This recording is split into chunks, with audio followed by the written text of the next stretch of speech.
Thank you. Salutations. My name is Meghan. I come from a long line of proud alcoholics, the Irish. In fact, they cut down my family tree to build a liquor cabinet. You don't bring food to my family parties, just a handle of whiskey and a bulletproof vest, because safety's not guaranteed. But that's Buffalo. I mean, that's what we do here. We drink. Could you imagine shutting the city down at 2 a.m.? 2 a.m. I mean, everybody in this room has gone home with someone at last call that would not have been justified by the drunkenness at 2 a.m. And I say everybody to make myself feel better. So my boyfriend and I are both geeks, but he wins because he likes to listen to audiobooks such as The Lord of the Rings and Wheel of Time series. But he really wins because when he goes to bed, he likes to listen to Harry Potter. Which is fine, it's very soothing, it's wonderful, except sometimes when we intend to go to bed, plans change, and one magical mystical evening, we both discovered that you cannot fuck to Jim Dale reading Dumbledore's Death Scene. You just can't.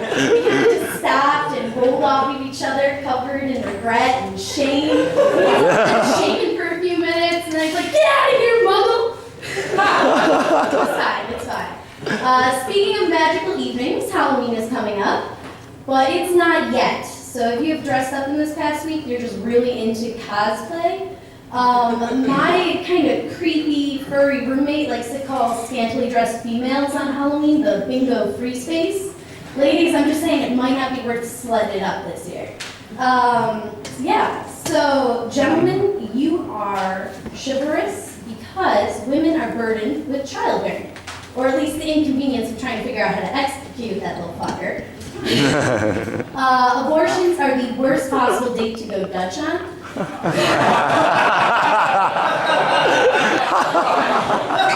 Speaking of dating,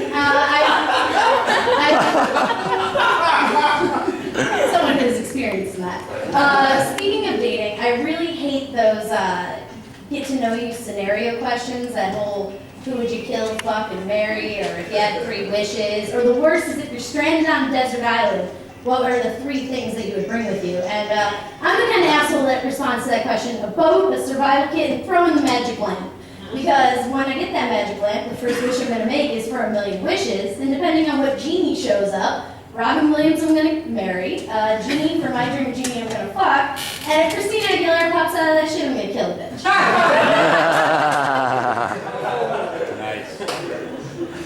Yeah.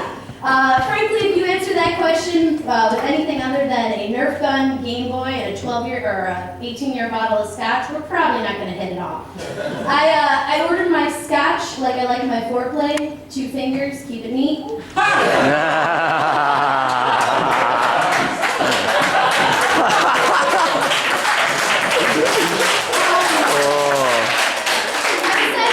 At some point, I would like to be a boss. Not because I want to tell people what to do, but I would like the opportunity to have some sadistic humor in the interview process. So I come up with 2 solid questions. The first being more of a creative question. Scientists haven't exactly figured out the composition of the female ejaculate. Any hypotheses? Personally, I think that squirters are just releasing the tears of their unborn children. It's not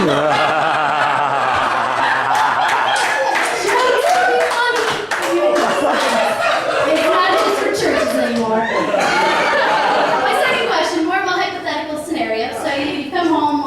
Work, had something to eat, had good beer, found something on TV, and you're like, screw it, I'm gonna jerk off. So you're waking it, and it's going great. And all of a sudden, that sad Sarah McLachlan dying puppies commercial comes on TV, and you have to decide if you're gonna stop shaking hands with the governor or keep going just out of fear because you're gonna jizz all over when the one-eyed kid comes on the screen. Because I don't hire quitters. Thank you, everybody.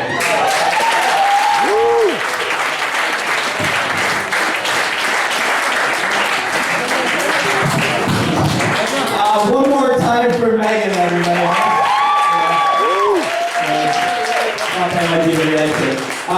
Kristen. I thought that was a great set. I really did. And you're kind of new, right? What's your story? 7th time. 7th time ever on stage. Yep.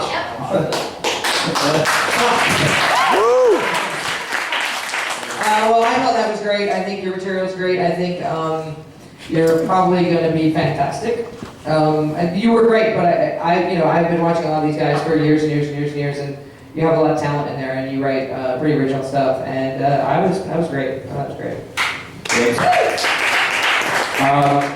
You were the perfect one to go last for this, I thought, because you had so much energy, which was really good to see. I really liked it a lot. I think that your look contradicts your material, which I thought was really awesome, actually. Like, for when you come on, what you expect to hear you talking about versus what you actually talk about is pretty awesome and surprising. I thought you were really ballsy with some of the stuff you talked about, completely unafraid to do it, which was great, and I thought your originality was fantastic. Andrew, what do you think? One of the things I love female comedians because I think that because I'm a pervert. Because I like female jokes.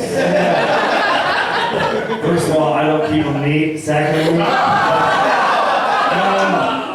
I can totally help you with that. I can help you with that. I love a funny girl with confidence, and I think that is an awesome quality to have, and I thought you were exceptionally good, and I thought you were really confident, and I liked how you look so sweet and innocent, and yet you throw out those those heavy bombs. I love it. I think it's awesome. Those are called breasts.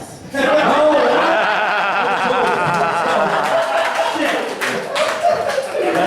know what I meant. Yes.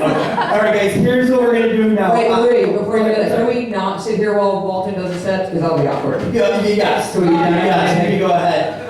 This is what we're going to do here, guys.